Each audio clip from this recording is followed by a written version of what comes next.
The dynasty continues. The Bucks still unbeaten in group play of the NBA Cup. We break down a thrilling overtime win against the Charlotte Hornets. We dig into it coming up next on Locked On Bucks.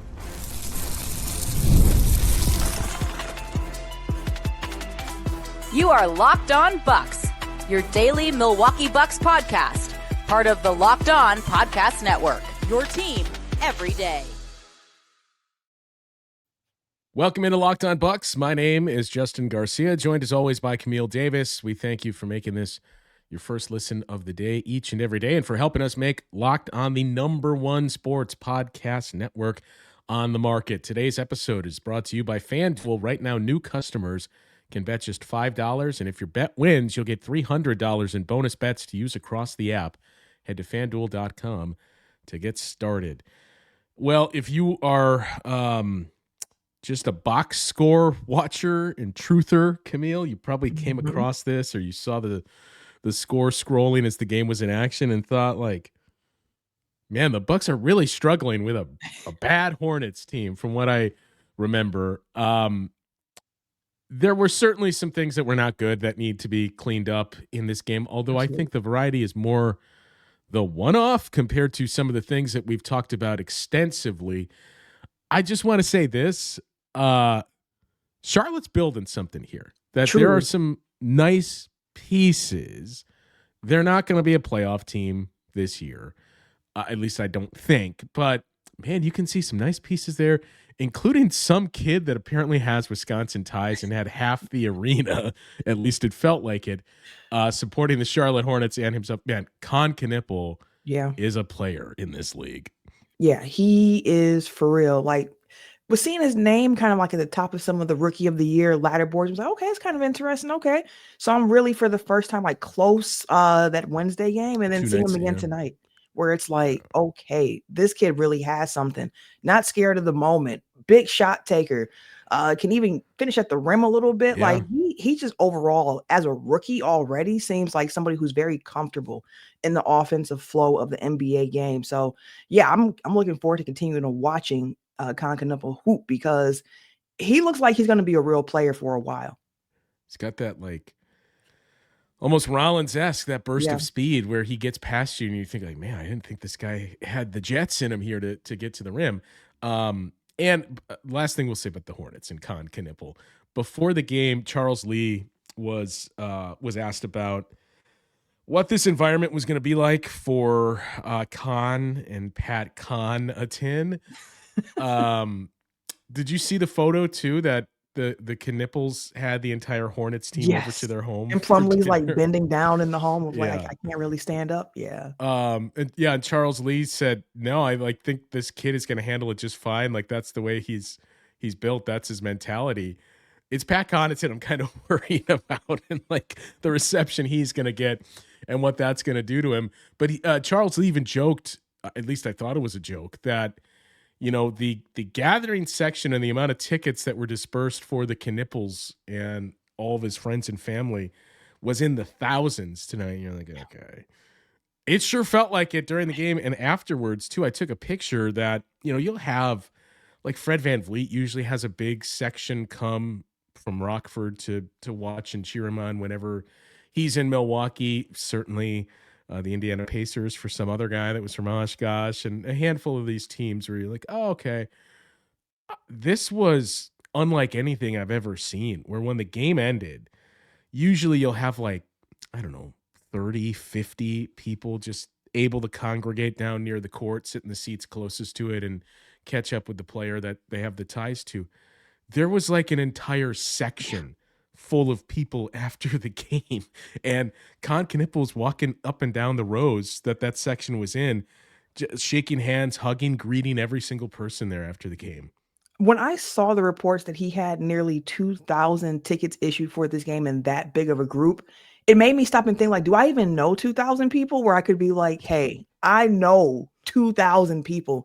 I don't even think I know 1,000 people. So to see that type of support from somebody from the area, from the 414, from Milwaukee, a local kid, like it's really cool to see that type of energy around him, seeing his family and his friends and his village come out.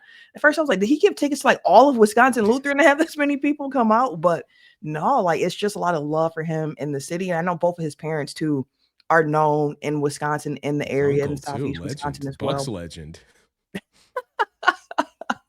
One could say, but no, I mean, ultimately, like it's a good story, and I hope that he goes on to have a pretty great career.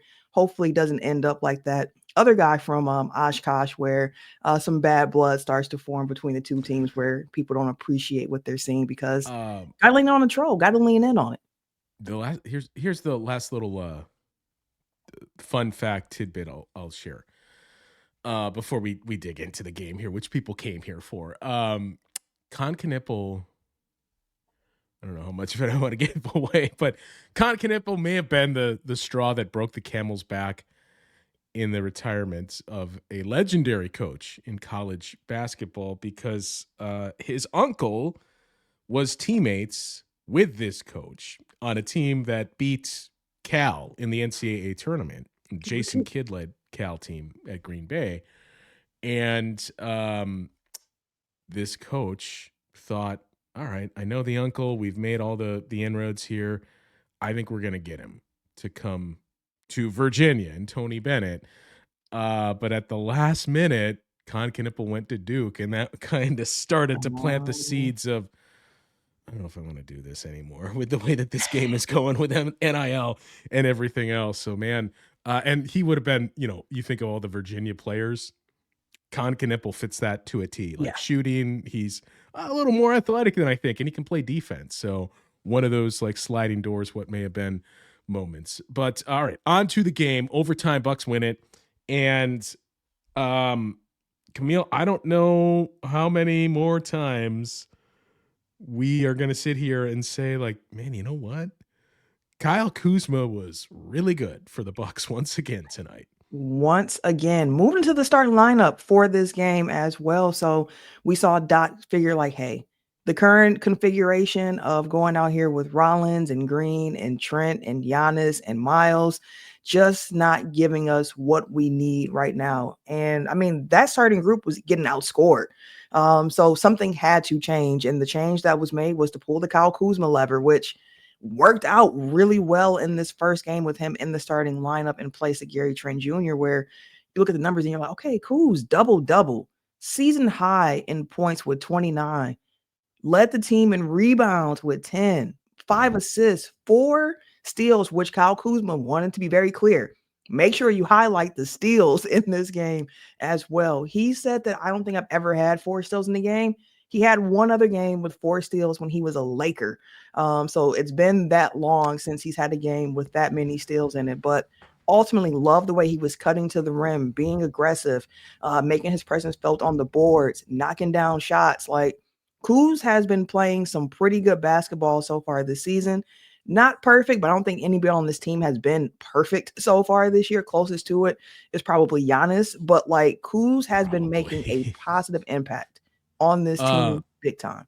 Yeah, and I mean, in fairness, 2 of those steals were gift wrap that Kuz kind of walked into layups, but it's his presence. And again, I think Doc gave a really good, interesting answer on it for anybody that has reservations here about this lineup, because I don't think it's a one-off. Now, 2 weeks from now, does it change again? Maybe, when KPJ is available. But Doc, after the game, was asked about the lineup itself, and I think what a lot of people will meet it with is that's not a lot of shooting, that's not enough shooting if you got Giannis and Kuzma on the floor together. And Doc's answer, which, as we've seen through the course of this season, and a couple of flashes last year, was here's why it works. Giannis is going to draw defenders, obviously. Mhm. And Miles is able to hang out on the perimeter and pull the big away from where they want to be in that action to kind of throw another body at Giannis, not stop him. Kuz is our cutter. And Kuz is going to cut to the rim to either get an open, uncontested dunk or alleviate some of that, where somebody on the perimeter has to kind of sag in a little more or peel off their guy. And then Giannis is going to either have Kuz cut into the basket, an open shooter on the outside, or he's going to find a mismatch that he can take advantage of. And when it was working, that's what it was last night. And I remember, we talked about this so much last year, that one of the issues that the Bucks would run into offensively was they would get stagnant. And it wasn't always, just pounding the air out of the ball and not enough passes, or the ball doesn't touch both sides of the floor, you don't get it into the paint. Like sometimes it was just guys could have a tendency to just sit and watch Giannis. Yeah. Like one, you're probably watching and marvel like, wow, I can't believe he did that. But you're also just waiting to get that pass. And what we mentioned coming into this season, if this is going to be the way the Bucks play, you need to move off ball.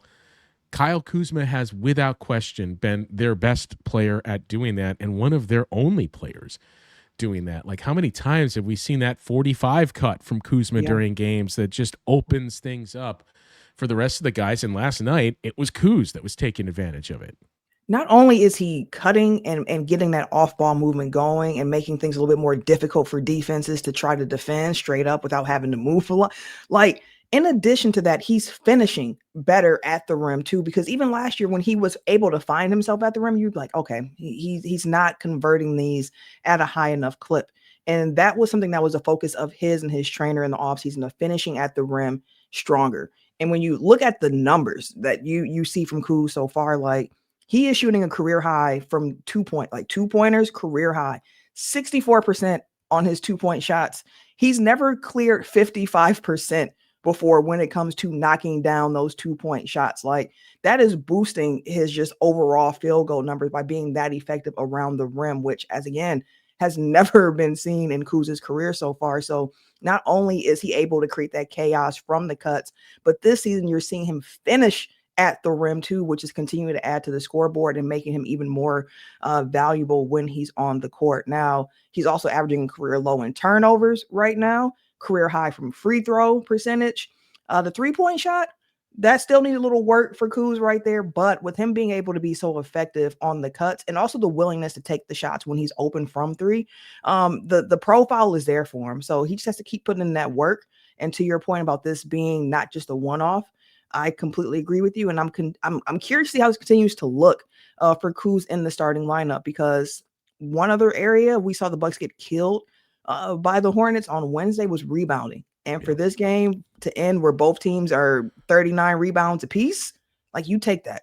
Yeah, so I do want to get into the rebounding, because that was one of my bigger takeaways. And I mentioned some of the things the Bucks needed to quote unquote clean up, more the one-off variety. So we'll dig into the good and the bad in the team statistics coming up next on Locked On Bucks. The NBA season's heating up, and DoorDash has found the perfect way to keep fans in their bag all season long. Whether you're watching for highlights, your fantasy team, or just your favorite player, DoorDash makes every night even better. DoorDash is the official on-demand delivery platform of the NBA, and they're celebrating with something called the Bag Drop. Every time an NBA player scores 50 points in a game, DoorDash drops 50% off your order with Dash Pass the very next day, and you're automatically entered for a chance to win the ultimate fan bag. We're talking player-inspired drip, exclusive gear, stuff you'll actually want. And it's not just food to use DoorDash for. You can get everything from snacks and drinks to headphones, ice, socks, and other home goods, all delivered directly to your door.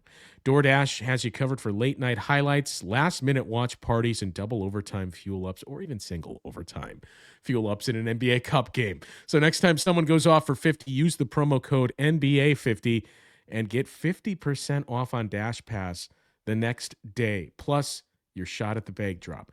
Dash Pass members only. 50% off is up to $10 off the day after a 50-point game with the promo code Terms apply. No purchase necessary. Ends April 13th. Open to U.S. residents 21 or older.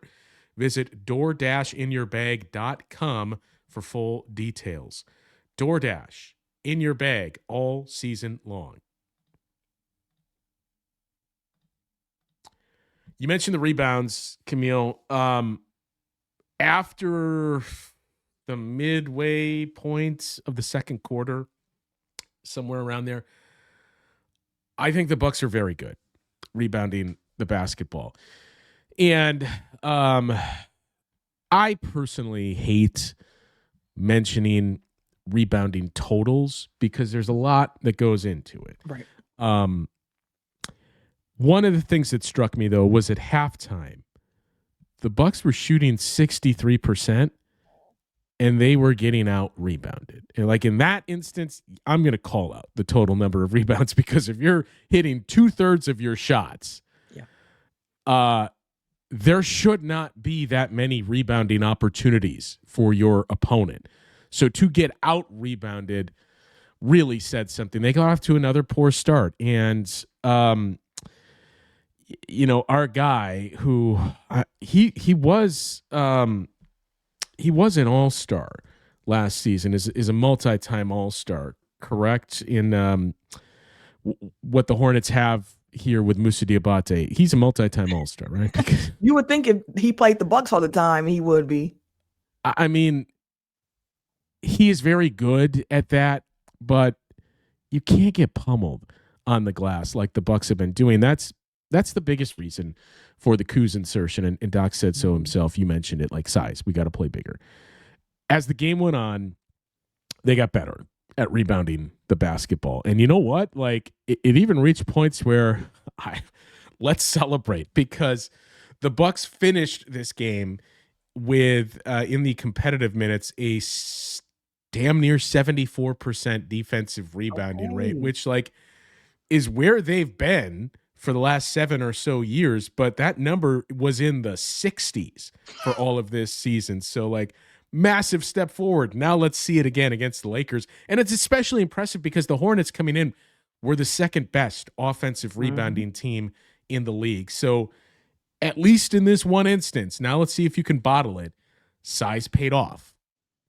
It did. It did. I mean, size paid off. You had Giannis out there, who I know we're going to talk about, given the fact that he had 18 assists in this game. But on the rebounding front, like you think like, oh, Giannis coming back into the lineup, that's going to help out a lot with the rebounding. And that's a piece of it for sure. But also 8 rebounds for Ryan Rollins in this game, where most of them came at the end. Like, Rollins had 3 rebounds through the first 3 quarters. Then he had 3 in the fourth and 2 in overtime. And it felt like every board he got in the fourth quarter and overtime were really big rebounds for the team. So like it was a group effort. Kuz leading the way with 10 of them things. Then you have Rollins with 8. Giannis had 7 rebounds of his own to be third in the team in rebounds. Like, I don't expect many games where Ryan Rollins is your second leading, rebounder, but like it had to be a team effort. Everybody had to dig in, knowing that this has been a problem for the squad. And I love the way that they were able to respond, getting better as the game went on, as you mentioned, but like the fact they responded after such a lopsided rebounding total in their last game against the Hornets. Rollins and Kuzma both had about a 25% defensive rebounding rate in this game, crazy. which is incredible. Cole Anthony and Jericho Sims, you saw some moments on the offensive glass too. And that's another thing when we talk about the size. This is I should check the box scores to back this up, but this feels like a couple of games now, handful of games in a row where we're seeing Jericho Sims get about 10 minutes of run here, which I think that's another thing that's here to stay, that you're gonna need to continue to stagger the minutes of Giannis and Miles Turner to keep size out there, number one, but also to have a rim protector out there. And what that means is Jericho Sims is going to have to play some more, and finding those minutes to get him out there to really continue to get minutes where you've got 3 bigger guys on the floor at all times too. Like there's a couple of times in that game last night where we saw I believe it was Jericho Sims, Kuzma, and Bobby Portis on the Yep, floor sharing the court. together. So yeah, I'm curious to see how much that continues. He's played basically 28 minutes these last two games against the Hornets. And both of those his season highs in 17, 18 minutes in the game one, 10 minutes last night. Other than that, it had been basically like 5 minutes whenever he's out there on the floor. So I do wonder if like Jericho Sims is going to get 10 minutes a game here to stay here for this group. Um, the offense was really good last night. And this Hornets team isn't known for their defense, but the Bucks finished the game with a 135 offensive rating. Amazing. Giannis, you mentioned the assists, and he just, save for one play in this game, which at the time was a big one, he just kind of let things come to him and was more than happy to pick the Hornets apart. I mean, had a 38% usage rate. But when you look at what his opponents were doing with their points scored on their total shot attempts, that's where you see just how patient Giannis was in looking to set things up and saying, let's play for the right shot. I mean, Miles Turner, AJ Green, Gary Harris, who we saw resurrected as well, Kuzma, Ryan Rollins, all these guys were in the 90th percentile in creating more than 150 points per 100 shot attempts throughout the course of the game because of the quality of looks that they were getting with Giannis's patience. Giannis, as you meant, patience was the word for him. He didn't really force too much in this game. He was letting the game come to him based on what the defense was doing. And he was finding the right reads, and guys were knocking down shots. Like, of the 18 assists that Giannis had in this game against the Hornets, 14 of those led to 3-point buckets. Yeah. Like, when you just look through all the assists that Giannis had, all 18 of them, he had 4 in the first quarter, Rollins 3, Turner 3, Kuz 3, second corner, a Harris 3, a Trent 3, a Kuz layup, the third quarter, Green 3, Rollins 3, fourth quarter, Portis 3, Anthony 3, Rollins 3, a Rollins 2, a Kuz 2, and a Kuz dunk.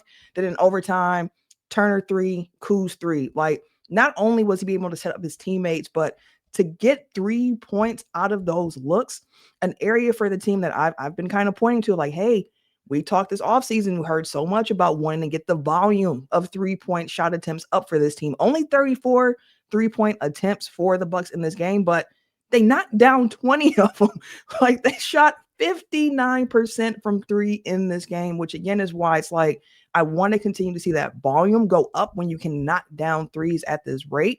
But the fact that they were able to make 3 more threes than the Hornets, when the Hornets shot 11 more threes than the Bucks did. Like, again, I put a lot of that in Giannis's hands for the way that he was able to see how the defense was playing him and finding his teammates, and them for knocking down the shots when they came to him.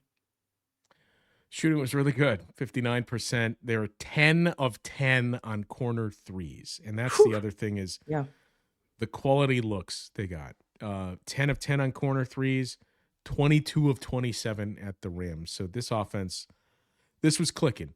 Defense is where let's start to build something here. So we'll take a look at some of those numbers. And one of the, I will go as far as to call it an outlier numbers that you may ask, how is this a game? Like, how is this in overtime? If the Bucks were shooting at those rates, 65% from the floor, 59% on their threes, they make 23s. Like, why is this in overtime in a close game? There's one reason why. We'll get into that coming up next. The NBA is back, and there's no better place to get in on the action than FanDuel, the #1 official sports betting partner of the NBA. Even if you missed the start of the game and want to ride the hot hand, FanDuel has live bets on everything from who will score next to fourth quarter comebacks. You can even combine your live bets into a same-game parlay for a shot at a bigger payout. It keeps every game exciting, especially when your team's making that late push. Right now, FanDuel is giving new customers $300 in bonus bets when your first $5 bet wins. So head to FanDuel.com to sign up and play your game with FanDuel, the official sports betting partner of the NBA. This episode is brought to you by Prize Picks. We all make decisions every day, but on Prize Picks, being right gets you paid. Don't miss any of the excitement of this sports season. Whether you're following the NBA, NFL, or both, there's no better time to jump in on the action. If you haven't tried it yet, Prize Picks is the simplest way to play. Just pick more or less on at least 2 player stats, and if you get them right, you win. It takes less than a minute to make your lineup, and you can play anywhere Prize Picks operates, including California, Texas, and Georgia. You can turn it on during football Sundays and NBA tip-offs to keep the action exciting on both ends. And you just pick your favorites, like Jordan Love and Giannis, to see how your predictions play out. They even have new stacks feature. It's an in-game changer. You can now pick more on Jordan Love touchdowns or throwing yards, passing yards, and Giannis assists in the same lineup. And if one of your players leaves with an injury early, the injury reboot saves your lineup from a loss. So download the Prize Picks app today and use the code LOCKEDONNBA to get $50 in lineups after you play your first $5 lineup. It's code LOCKEDONNBA for $50 in lineups after your first $5 lineup. Prize Picks. It's good to be right. How were the Hornets in this game, Camille? What would your answer be? Putting you on the spot and grading and testing your answer here, just like we're in school. How were the Hornets? The Hornets were scrappy. I think the Hornets, as we mentioned earlier, are going to be a competitive team throughout the years. The first game that they had back from LaMelo, who I think missed, 5 games prior to this one. So he was on a minutes restriction. They were without Ryan Kalkbrenner, who just had his Thank child. God. I know, right? I don't know how the rebound numbers would have looked if he we joked about it before the game on the air, but like, who would have thought we would straight face be having a conversation of, you know, is it actually better off to get them with LaMelo than get them with Ryan Kalkbrenner? Like, that's how dominant that man has been so far around the hoop. So I think the Hornets, I'll say this. I think the Hornets are a definite League Pass team where you could watch them on League Pass and be entertained every time you step on the court. But ultimately, a surprise for me with the Hornets in this game was the fact that the Bucks ended with 22 turnovers in this game. And it wasn't as if the Hornets they're not known for forcing a lot of turnovers. So that's one aspect of the Hornets performance in this game where I was like a little surprised that y'all were able to create this much havoc for the Bucks here. Well, that is the singular reason why. A lot of it, to the naked eye, was self-inflicted. I think Bobby had 3 early ones. There was one especially where he tried a couple of those like dump off pocket passes at the top of the key in traffic, and it just leads to a fast break on the other end. The way the Hornets were in this, Bucks turned it over 22 times, and the Hornets scored 31 points off of those. The turnover total is the most the Hornets defense has given up this season, or allowed or forced this season. The points off turnovers, the most by a lot the Hornets have scored this season. It's the most the Bucks have allowed to an opponent this season as well. So it was ugly.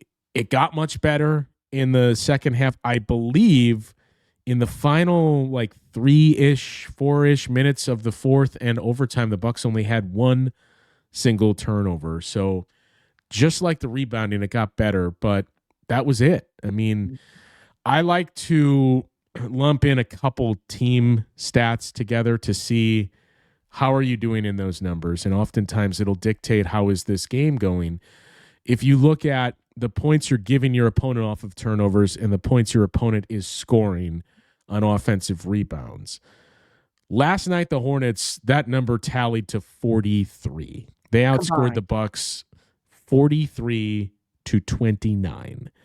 You're usually going to lose those games. The way the Bucks won is they were incredibly efficient. So when they weren't turning over, they were scoring and finished with 20 made threes and shot at a high rate there. I mean, again, another game where Charlotte, the opponent, took nearly 15 more field goals than the Bucks. Part of that was free throws, which started to balance out, and it wasn't the margin that we've seen quite a bit of. Like we talked about the rebounding figures, all things considered, this was a good free throw game for the Bucks. They got to the line 22 times. They shot 77%, which both more than we've seen in recent stretches of play. But again, Hornets made 6 more free throws and got to the line 7 more times. So like those are the things that are going to sway a lot of these so-so games. And thankfully the Bucks were just efficient when they weren't turning it over and hit a lot of threes. I'm not worried about the turnovers because the Bucks have been pretty good at protecting the ball this season, a top 10 team in their turnover rate.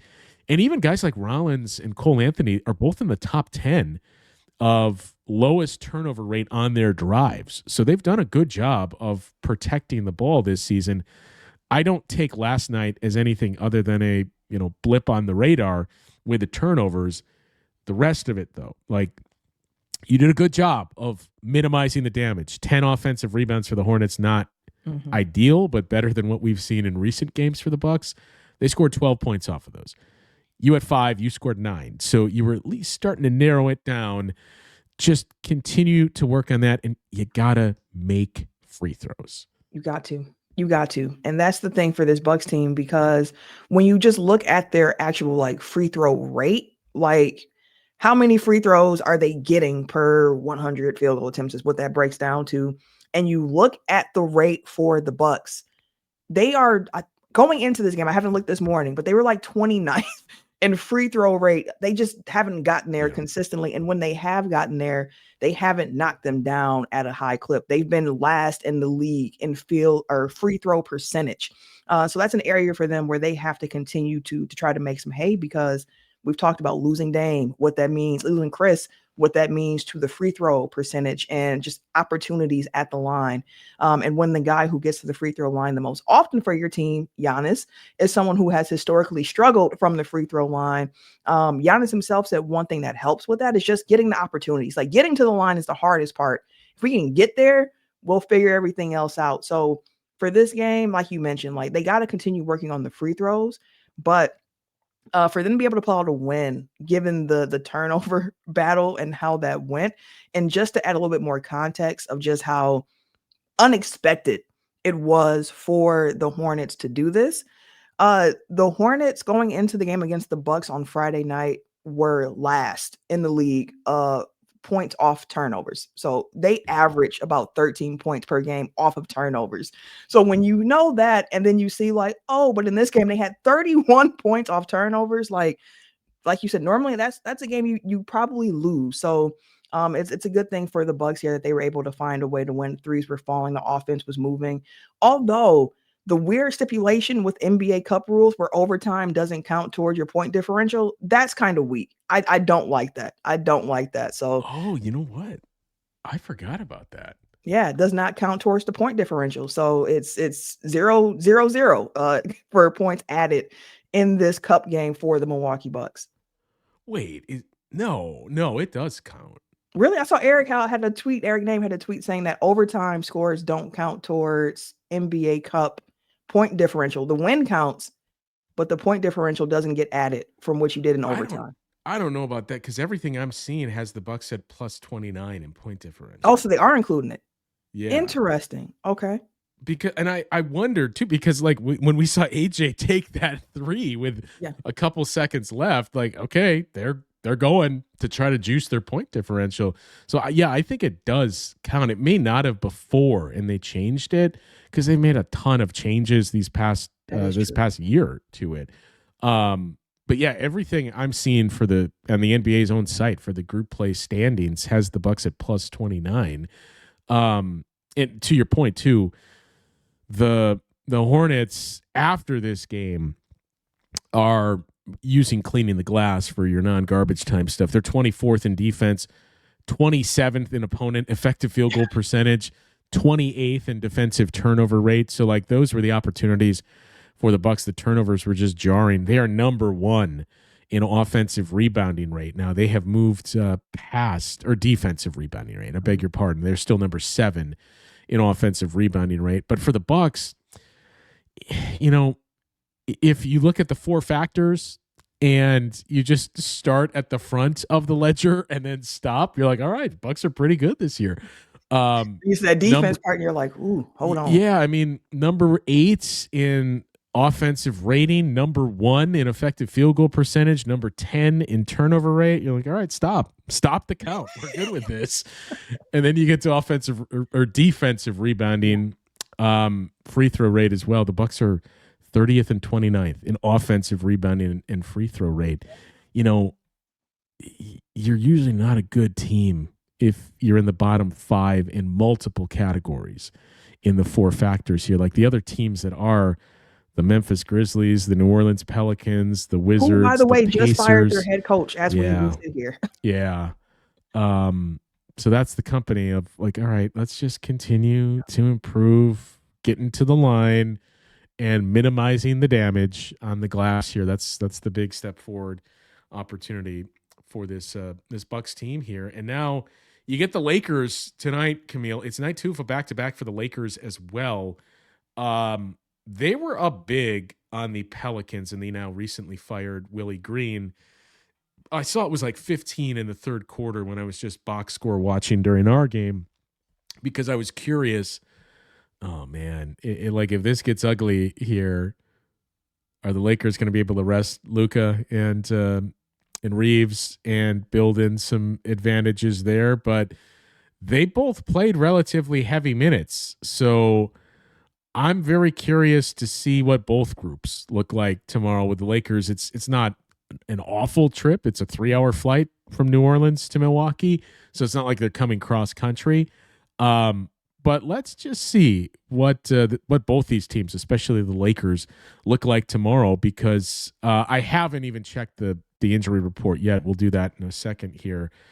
But I mean, I have no reason to believe any of the other guys are not going to play for the Bucks. You know, like Doc was pretty candid that Giannis didn't play against the Hornets for rest. So like, you're not going to sit Giannis on rest in 2 out of 3 games here.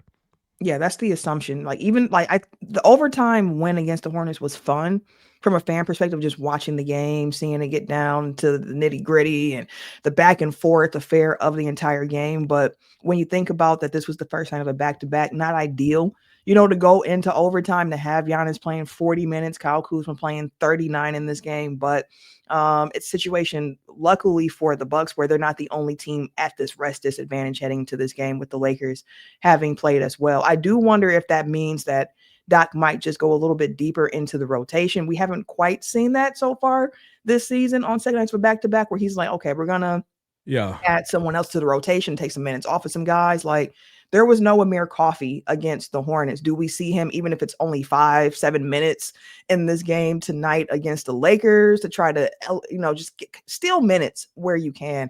I'll be curious to see what that allocation looks like for the squad tonight. Like Gary Harris got those minutes, so yeah, be curious to see that. Yeah, he earned them to see that going forward here. We'll recap again this Lakers game, and hopefully we're talking about another win and the Bucks improving to 9-5. You got 8 games left in the month of November. We'll get into this in further detail next week on a non-post-game show. But if you can go 5-3 in those 8 and finish the month, 13-8, like all things considered, a quarter of the way through the season at that point, basically, I think that puts you on pace for 48, 49 wins if you continue to play at that rate. And you got a lot of tough opponents. Like, you have 7 of these next 8 games are against teams with a combined 636 win percentage, with the Cavs, the Pistons, the Sixers, the Lakers, the Heat, the Knicks. So this is a big stretch for this team. So if you can go 5-3 in that, I will be impressed, and I think you'll be in a really good spot going into the month of December, where hopefully you are then getting Kevin Porter Jr. back as well. So it's a nice win for the Bucks. And the last thing I suppose we should touch on, as we're running way late here, is the other game in your group last night was the Knicks and Heat. And I was kind of torn of like, well, what's the ideal scenario here? What do we want to happen in this game? Yeah, because if the Heat win, the Knicks are basically out of contention to win it. We've never seen a team advance to the knockout rounds that picked up 2 losses in group play stage.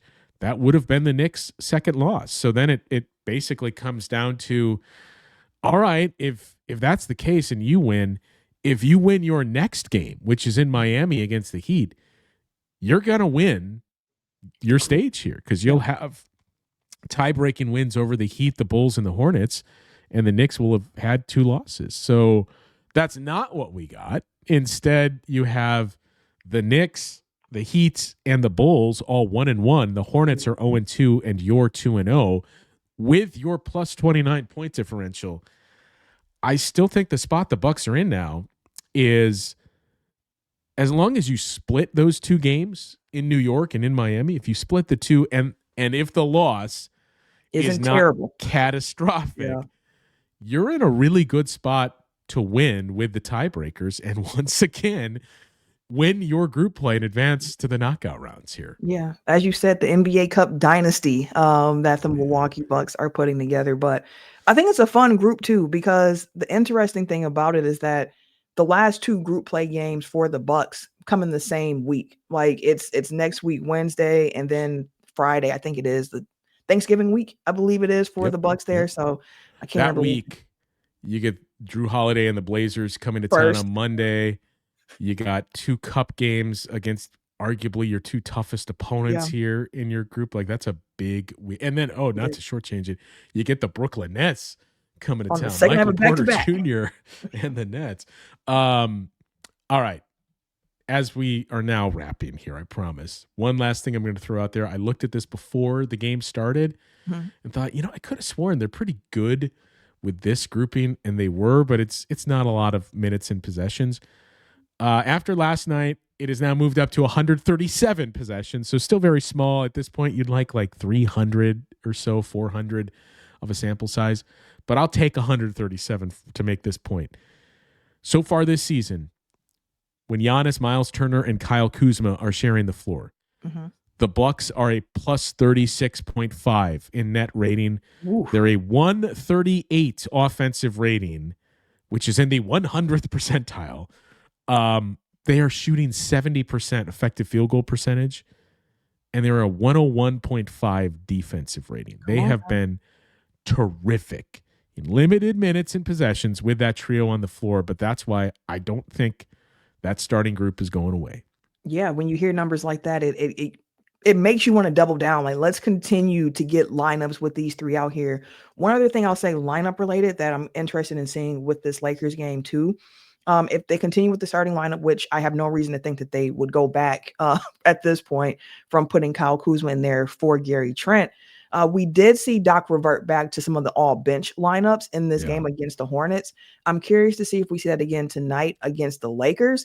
And if this is just kind of like the new start of the reconfiguration of okay, let's see what this all bench lineup looks like together. And if we can get away with this, if not, then let's get back to finding a way to stagger Miles and Giannis so that we try to have at least one of them on the court at all times, which you saw over the last few games before the starting lineup change. So rotation things to keep an eye on for the Bucks going forward, but there's proof in the pudding when you put Kyle Kuzma, Giannis, and Miles Turner together on the court at the same time. A sentence that I'm not sure how many people would have saw coming. Let's continue to see more of this here for this group. That'll do it for today's show. Again, we'll recap the Lakers game as well. No injury reports submitted yet for either team because it's night 2 of a back-to-back, so we'll see later in the day what to expect in this matchup. For Camille, I'm Justin. We'll talk with you guys once again tomorrow on Locked On Bucks.